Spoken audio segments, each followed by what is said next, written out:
अरसला फरमाया, खलाका नहीं फरमाया। खलाका का मादा है खलकुन, जिसके माना आते हैं पैदा करना, बनाना। अरसला के माना आते हैं भेजना। अरसला बाबे इरसाल से है, जिसके माना आते हैं भेजना। भेजी वो चीज जाती है जो पहले से मौजूद हो। भेजी वो चीज जाती है जो पहले से मौजूद हो। मिसाल के तौर पे मैं लखनऊ से हमारे अशरफ भाई की गाड़ी में आया। अशरफ भाई मुझको यहाँ कमेटी वालों तक लेकर के आए। मतलब ये है कि मैं पहले से मौजूद था, तब ना वो मुझको यहाँ पर लेकर के आए। कुरान मेरा फरमाता है कि हमने भेजा अपने रसूल को। तो भेजना मतलब ये बता रहा है, अरसला ये बता रहा है कि इस वक्त महबूब की तख्लीक नहीं हुई है। तख्लीक तो सारी कायनात से पहले हो चुकी है। कब तख्लीक हुई? अब एक हदीस कुदसी सुनो। मैं पहले कुरान फिर हदीस, फिर उसके बाद मैं आपको अक़वाले बुजुर्गाने दीन की तरफ लेकर जाऊंगा, जो हमारे बुजुर्गों का तरीका है। हदीस कुदसी किसे कहते हैं? हदीस मुतलकन हदीस कहते हैं। रसूलुल्लाह सल्लल्लाहु अलैहि वसल्लम के कौलो फ़िलो तकरीर को हदीस कहते हैं। एक है हदीस कुदसी। हदीस कुदसी उसे कहते हैं कि फरमान खुदा का हो और जुबान मुस्तफा जाने रहमत की हो। अब हदीस का रावी जितना मोतबर होता है, हदीस उतनी कवी होती है। जिस हदीस के रावी हजरत अब्दुल्ला इब्ने उमर हो, उस हदीस का कहना ही क्या है। जिस हदीस के रावी हजरत अबू हुरैरा हो, उस हदीस का कहना ही क्या है। जिस हदीस के रावी हजरत इमाम हसन इमाम हुसैन हो, उस हदीस का कहना ही क्या है। जिस हदीस के रावी हजरत मौला अली हो, उस हदीस का कहना ही क्या है। जिस हदीस के रावी हजरत उस्मान गनी हो, उस हदीस का कहना ही क्या है। जिस हदीस के रावी हजरत उमर फारूक आजम हो, उस हदीस का कहना ही क्या है। जिस हदीस के रावी हजरत अबू बकर सिद्दीक हो, उस हदीस का कहना ही क्या है। अरे जिस हदीस के रावी मदीने वाले मुस्तफा हो, उस हदीस का कहना ही क्या है। तो कुरान के अलावा अल्लाह ने जो अपने महबूब से फरमाया और महबूब ने अपनी उम्मत को बयान फरमाया, उसे हदीस कुदसी कहते हैं। देखो हदीस कुदसी में मेरा रब फरमाता है, कुल तो कंजम मख्फिया, मैं छुपा हुआ खजाना था। रब फरमाता है मैं छुपा हुआ खजाना था, मुझे कोई नहीं पहचानता था, मुझे कोई नहीं जानता था। रब फरमाता है फ़अहबब्तु अन उरफ़ा, मैंने खुद पसंद किया कि मैं पहचाना जाऊं। मैंने खुद पसंद किया कि कोई मुझे पहचानने वाला हो, कोई मुझे सजदा करने वाला हो, कोई मेरी इबादत करने वाला हो। रब फरमाता है फ़ख़लक़तु मुहम्मदा सल्लल्लाहु अलैहि वसल्लम, तो मैंने मोहम्मद सल्लल्लाहु अलैहि वसल्लम को पैदा फरमाया। कब पैदा फरमाया? जब जमीन नहीं थी। कब पैदा फरमाया? जब आसमान नहीं था। कब पैदा फरमाया? जब चांद नहीं था। कब पैदा फरमाया? जब सूरज नहीं था। कब पैदा फरमाया? जब आग पानी मिट्टी हवा भी नहीं थी। और आप जानते हो बशर मुरक्कब है चार चीजों से, आग पानी मिट्टी हवा। जो बशर की रट लगाते हैं उनसे कहो महबूब को अल्लाह ने उस वक्त पैदा फरमाया जब ना तो आग थी, ना मिट्टी थी, ना पानी था, ना हवा थी। इसी को मेरा इमाम पुकार के कहता है, उठा दो पर्दा, दिखा दो चेहरा कि नूरे बारी हिजाब में है। जमाना तारीक हो रहा है कि महर कब से नकाब में। नूरे बारी कहा, नूरे अब्दुल्ला नहीं कहा, नूरे नबी नहीं कहा, नूरे बारी हिजाब में है। अल्लाह का नूर हिजाब में है। अब मेरे आका इरशाद फरमाते हैं, अल्लाह ने सबसे पहले अपने नूर से मेरे नूर को पैदा फरमाया और वो नूर अमानत के तौर पे पाक सुल्बों में रखा गया, पाक पुश्तों से होता हुआ, पाक पेशानियों से होता हुआ, पाक अरहम से होता हुआ। यही नूर मुस्तफा हजरत आदम की पेशानी, हजरत आदम की पेशानी से होता हुआ हजरत शीश की पेशानी में आया, हजरत शीश की पेशानी से होता हुआ हजरत अनूस की पेशानी में, और हजरत अनूस की पेशानी से होता हुआ और नस्लन बादा नस्लन यही नूर मुस्तफा हजरत इब्राहिम की पेशानी में आया। इब्राहिम अलैहिस्सलाम के बाद उनके बेटे हजरत इस्माइल, और हजरत इस्माइल अलैहिस्सलाम के बाद हजरत अदनान, और हजरत अदनान के बाद में हजरत अब्द मुनाफ की पेशानी में आता है। और हजरत अब्द मुनाफ के चार बेटे, एक बेटे का नाम मुत्तलिब, एक बेटे का नाम अब्दुश शम्स, एक बेटे का नाम नौफल और एक बेटे का नाम हाशिम। अब्दे मुनाफ के इन 4 बेटों में 3 बेटों को एक तरफ खड़ा कर दो और हजरत हाशिम को एक तरफ खड़ा कर दो, जिनकी खूबसूरती का कोई जवाब नहीं, जिनके हुस्न का कोई जवाब नहीं, जिनके जमाले जहां आरा का कोई जवाब नहीं। जिस गली से गुजर जाए लोग रुक करके हजरत हाशिम का दीदार करें। किसी ने कहा, ए हजरत हाशिम, मक्के में जवान तो बहुत है, मक्के में लड़के तो बहुत है, मक्के में खूबसूरत तो बहुत है, लेकिन लोग तुम्हें रुक रुक करके क्यों देखते हैं? तो हजरत हाशिम फरमाते हैं, लोग मुझे नहीं देखते हैं, मेरी पेशानी में जो नूरे मुस्तफा जगमगा रहा है वो उस नूरे मुस्तफा को देखते हैं। यही हजरत हाशिम है। आप मुल्क के शाम तिजारत के लिए जा रहे थे, रास्ते में एक बाजार पड़ा जिसे यसरिब का बाजार कहते हैं। वहां आपने सलमा नाम की लड़की से निकाह किया और जो नूरे मुस्तफा हजरत हाशिम की पेशानी में जगमगा रहा था वही नूरे मुस्तफा हजरत सलमा के शिकम अतहर में परवान चढ़ने लगता है। इधर हजरत हाशिम का विसाल हो जाता है। आप बच्चे तुम्हारे यहाँ भी पैदा होते हैं, बच्चे हमारे यहाँ पर भी पैदा होते हैं, लेकिन आम तौर पे जब बच्चा पैदा होता है तो उसके सर के बाल काले होते हैं। और आज जो बच्चा यसरिब मदीना मुनव्वरा में पैदा हुआ है उसके सर के बाल काले नहीं बल्कि सफेद हैं और अरबी में सफेद बाल वाले को शैबा कहा जाता है। अल्लाह अकबर।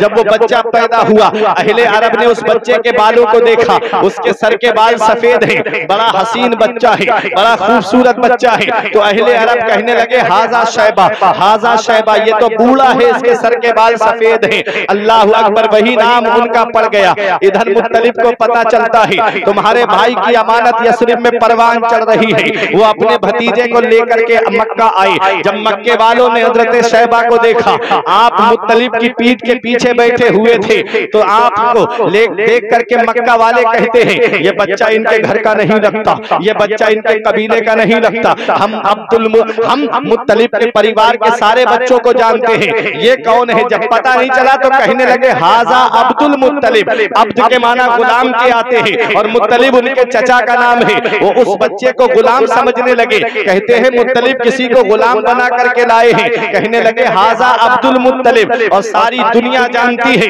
हजरत शैबा लोगों की जुबान पे नाम इतना रटा हुआ नहीं है जितना हजरत अब्दुल मुत्तलिब लोगों की जुबान पे रटा हुआ है। और हजरत अब्दुल मुत्तलिब कौन है? ये मदीने वाले मुस्तफा के दादा हैं। अब आप तारीख में बड़े करीब से दिखाना चाहता हूँ। हजरत अब्दुल मुत्तलिब की पेशानी में नूरे मुस्तफा जगमगा रहा है।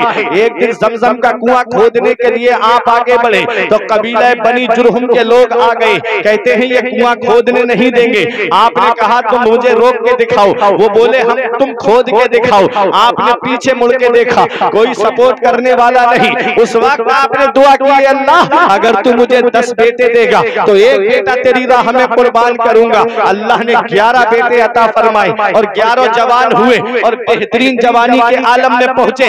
तब आपने अपने बच्चों से कहा, लोगों मैंने ऐसी ऐसी मन्नत मानी है, बताओ कौन सा बेटा कुर्बान होगा?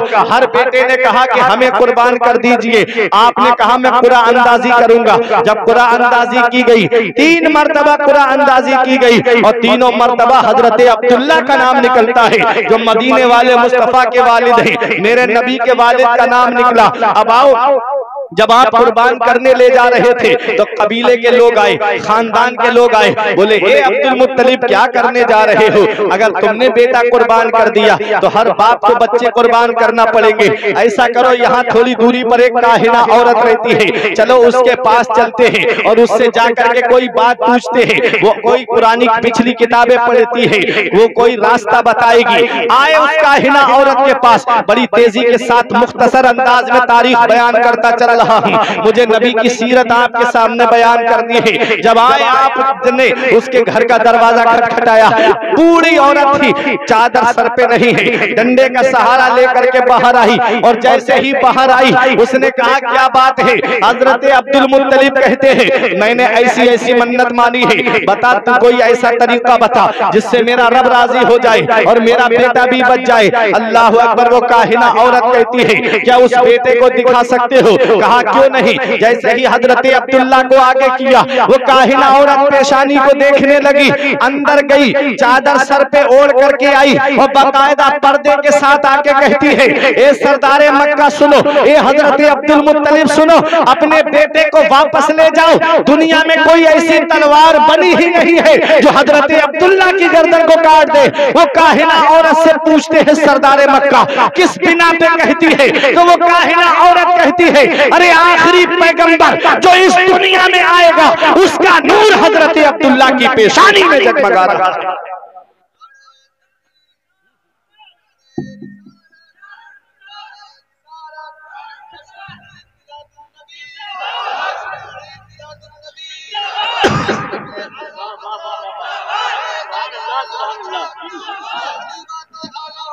जिंदाबाद जिंदाबाद जिंदाबाद। कहा, ए सरदारे मक्का अपने बेटे को वापस ले जाओ। आपने कहा, मुझे रास्ता बता, तूने पुरानी किताबें पढ़ी है, कोई ऐसा रास्ता बता मेरा बेटा भी बच जाए और मेरा खुदा भी मुझसे राजी हो जाए। वो काहिना औरत कहती है, अच्छा ये बताओ तुम्हारे यहाँ मक्के में अगर कोई किसी का कत्ल कर दे, कोई किसी का मर्डर कर दे, तो बताओ उसके बदले में क्या देते हो? कहा 10 ऊंट दिए जाते हैं। कहा कि अब एक काम करना, एक पर्चे पे एक तरफ अब्दुल्ला का नाम लिखना और एक तरफ 10 ऊंटों को रखना और कुरान अंदाजी करना। जब तक नाम अब्दुल्ला का निकलता रहे 10-10 ऊंट बढ़ाते चले जाना और जब नाम ऊंटों का निकले तो समझ लेना तेरे रब ने तेरे बेटे की कुर्बानी कबूल कर ली। उन ऊंटों को कुर्बान कर देना। सरदारे मक्का आए और आकर के ऊंटों के एक तरफ ऊंट और एक तरफ अपने बेटे का नाम लिखा और कुरान अंदाजी की। 10 ऊंटों पे नाम हजरत अब्दुल्ला का निकला, 10 ऊंट और बढ़ा दिए, 20 ऊंटों पर भी नाम हजरत अब्दुल्ला का निकला, 10 ऊंट और बढ़ा दिए, 30 ऊंट। अल मुख्तसर ये जब मामला 100 पे पहुंचता है तब जाकर के ऊंटों का नाम निकला। कबीले के लोग बोले, अब्दुल मुत्तलिब मुबारक हो, तेरा रब तुझसे राजी हो गया, तेरा बेटा भी बच गया, इन ऊंटों को कुर्बान कर दे। अब बताना मकसद ये है कि एक ऊंट पर भी तो रब राजी हो जाता, 10 ऊंटों पर भी रब राजी हो जाता, लेकिन 100 ऊंटों का मामला सामने क्यों आया? अब बताना मकसद ये है, ये वही मक्का है, अभी मेरे आका इस दुनिया में नहीं आए हैं, लोगों को कत्ल से बचाते हुए नजर आ रहे हैं,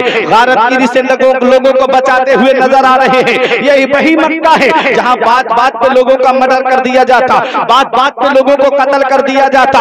जब 100 ऊंट हजरत अब्दुल मुत्तलिब ने अपने बेटे के फिदिये में दिए तो मक्के वाले खड़े होके कह रहे थे, अब कोई किसी का कत्ल मत करना, अब कोई किसी का मर्डर मत करना, वरना 100 ऊंट देना पड़ेंगे। सरदारे मक्का ने 100 ऊंट दिए हैं, ये मेरे आका की शान है, अभी दुनिया में आए नहीं है, लोगों को कत्ल से बचाते नजर आ रहे हैं, लोगों को खुरेजी से बचाते नजर आ रहे हैं। आला हजरत पुकार के कहते हैं, जिसने मुर्दा दिलों को दी उम्र अबद है वो जाने मसीहा हमारा नबी। नारे तकबीर। जरा हाथों को लुढ़ा के ताकि हजरत को एहसास हो कि आप पूरी तवज्जो के साथ सुन रहे हैं। नारे तकबीर, नारे रिसालत, जश्न ईद मिलादुन नबी, फैजाने सरकारे मदीना। वाह वाह वाह। अभी मेरे आका इस दुनिया में आए नहीं हैं। अल्लाह अकबर। ये हजरत अब्दुल्ला है। उसी दिन से यहूदी दुश्मन हो गए, उसी दिन से नसारा दुश्मन हो गए, जिस दिन से उस काहिना औरत ने कहा था आखिरी पैगंबर का नूर इनकी पेशानी में जगमगा रहा है। यहूदियों ने सोचा हजरत अब्दुल्ला ही को कत्ल कर दो ताकि वो पैगंबर इस दुनिया में न आए। जंगल में 70 यहूदियों ने नंगी तलवारें लेकर के हजरत अब्दुल्ला को घेर लिया और कत्ल करने के लिए जब आगे बढ़े, हजरत अब्दुल्ला फरमाते मुझे क्यों कत्ल करना चाहते हो? उन यहूदियों ने कहा आखिरी पैगंबर का नूर तुम्हारी पेशानी में जगमगा रहा है, तुमको हम इस दुनिया में रहने नहीं देंगे, न तुम होगे और न वो पैगंबर इस दुनिया में आएगा। आप मुस्कुरा के फरमाते हैं तुम खुदा से लड़ाई करना चाहते हो, तुम खुदा से जंग लड़ना चाहते हो। अरे रब चाहता है उसका महबूब दुनिया में आए और तुम चाहते हो उसका महबूब दुनिया में ना आए। फानूस बन के जिसकी हिफाजत हवा करे, वो शम्मा क्या बुझे जिसे रोशन खुदा करे। नूरे हक इस्लाम है उसको बुझा सकता है कौन? जिसका हामी हो खुदा उसको मिटा सकता है कौन? यहूदी कहते हैं कि हम तुम्हें कत्ल करेंगे। थोड़ी दूरी पर उनके कबीले के एक और थे। ये एक मोहब्बत होती है। अगर इलाके का इंसान को पता चल जाए कि ये मेरे इलाके का है और लोग उसे मारते हो तो अंदरूनी तौर पे बचाव के लिए मोहब्बत बढ़ती है। बनी आदम आजाए यक दीगरन। शेख सादी ने लिखा है कि दर आफरीनश यक जौहर गुलिस्तान में। तो हजरत अब्दुल्ला की तरफ जब यहूदी बढ़े तो थोड़ी दूरी पे वहाब बिन अब्द मुनाफ उनके कबीले के थे। उन्होंने सोचा यार ये मेरे कबीले का नौजवान है, कहीं ऐसा ना हो इसे ये यहूदी कत्ल कर दें। उन्होंने सोचा, मैंने सोचा लाओ आवाज दे ताकि ये समझ जाए कोई और भी इनके साथ में। कहते मैं आवाज देना चाह रहा था, ऐसा लगा जैसे किसी ने मेरा गला पकड़ा, आवाज ही नहीं निकली मेरी। कहते मैंने सोचा लाओ कोई पत्थर उठा करके फेंक दूं इनकी तरफ ताकि इन्हें पता चले कि कोई और भी उनके साथ। कहते पत्थर उठाना चाहा, पत्थर जमीन से चिपक गया। कहते मैंने सोचा लाओ चल के मदद कर दूं, चला जाऊं इनके पास में। कहते चलना चाहा तो जमीन ने मेरे कदम पकड़ लिए। मैं दूर से देखने लगा, आसमान से एक जमात उतरी, पलक झपकने से पहले 70 यहूदियों को वहीं कत्ल कर दिया। हजरत अब्दुल्ला अपने घर आ गए। अच्छा ऐसा क्यों हुआ कि ये वहाब बिन अब्द मुनाफ मदद क्यों नहीं कर पाए? ऐसा क्यों हुआ? तो सुनो, इसका मतलब ये है कि मेरे आका जब इस्लाम का परचम बुलंद करते तो हो सकता है कि ये कह देते, जो मेरे आका के नाना हैं, ये कह देते बेटा मैं नहीं होता तो तुम्हारे वालिद नहीं होते और तुम इस दुनिया में नहीं आते, इसलिए मेरी वजह से तुम बचे हो, इसलिए मेरी वजह से तुम ये इस्लाम का परचम बुलंद कर रहे हो। परवरदिगारे आलम ने दुनिया वालों को दिखा दिया जिसे मैंने अपना महबूब बनाया है वो किसी का एहसान लेने नहीं आया है, सारी कायनात पे एहसान करने के लिए तशरीफ लाया है। हजरत अब्दुल्ला अपने घर आ गए, वहाब बिन अब्द मुनाफ अपने घर आ गए, अपने कबीले वालों को इकट्ठा करके कहते हैं लोगों मेरी बेटी आमिना जवान है, अब्दुल मुत्तलिब के बेटे अब्दुल्ला जवान है, मैं चाहता हूँ मेरी बेटी का निकाह उनके बेटे के साथ हो जाए। कबीले के लोग हंसने लगे, तू चंद बकरियों का मालिक, वो हजारों बकरियों के मालिक, तो वो खाना काबा के मुतवल्ली का बेटा, वो सरदार कुरैश का बेटा, इतने बड़े घर से रिश्ता जोड़ने की बात कर रहे हो। कबीले वाले ये कह के हंस के चले गए। वहाब बिन अब्द मुनाफ ने कहा हाँ हाँ मैं मानता हूँ कि मैं गरीब हूँ, लेकिन अब्दुल मुत्तलिब के अमीर बेटे का हाथ मांगने वालों में कयामत में मेरा भी तो नाम आ जाएगा, इसलिए मैं जाऊंगा उनके दरवाजे पर। जैसे ही वहां पहुंचे दरवाजा खटखटाया, दरवाजा खोला तो हजरत अब्दुल मुत्तलिब ने पूछा कैसे आए हो? हाथ फैला के कहा कुछ मांगने आया हूँ। आपने सीने से लगा के फरमाया हम भीख दरवाजे पे खड़ा करके नहीं देते हैं, हम सीने से लगा के देते हैं, आओ आकर के अंदर बैठो। जब अंदर आकर के बैठे पूछा क्या बात है? कहा मेरी बेटी आमिना जवान है और आपके बेटे अब्दुल्ला जवान है, मैं चाहता हूँ मेरी बेटी का निकाह आपके बेटे के साथ हो जाए। हजरत अब्दुल मुत्तलिब ने ये नहीं पूछा कि तुम अपनी बेटी को सामान क्या दोगे, बल्कि पूछा कि तुम्हारी बेटी का नाम क्या है? कहा तुम्हारी बेटी का नाम क्या है? कहा मेरी बेटी का नाम आमिना है। आप नाम पे गौर करने लगे, आमिना अमन से बना, जिसके माना आते हैं चैन देने वाली, सुकून देने वाली, आराम पहुंचाने वाली। आप माना पे गौर करने लगे, बहू का नाम आमिना, बेटे का नाम अब्दुल्ला। इनसे जो बेटा दुनिया में आएगा वो दुनिया को चैन देता हुआ आएगा, वो दुनिया को सुकून पहुंचाता हुआ आएगा, वो दुनिया को आराम पहुंचाता हुआ आएगा। फरमाया जाओ मुझे ये रिश्ता मंजूर है। तारीख तय हो गई, कौन से दिन बारात आनी है वो भी तारीख तय हो गई। हजरत अब्दुल्ला का निकाह हजरत आमिना के साथ हो जाता है। हजरत आमिना हजरत अब्दुल्ला के घर पर आई, कितने दिन रुकी? 3 दिन तक रुकी। और तीसरे दिन जब अपने वालिद के घर पर गई तो बाबा के गले लग करके रोने लगी, अपने बाबा के सीने लग करके रोने लगी। अब आप सोचो पहली बार बेटी ससुराल से मैके आए और आकर के गले लग करके रोने लगे तो बाप परेशान होगा कि नहीं होगा कि पता नहीं मेरी बेटी को क्या परेशानी है जिसकी वजह से आज मेरी बेटी रो रही है। जब हजरत आमिना रोई तो हजरत आमिना के रोने पर वहाब बिन अब्द मुनाफ ने कहा बेटी रोने की बात क्या है? क्या अब्दुल मुत्तलिब के घर में तुझे आराम नहीं है? क्या अब्दुल्ला तेरे शौहर तुझको नहीं समझते? क्या कोई खाने पीने की परेशानी है?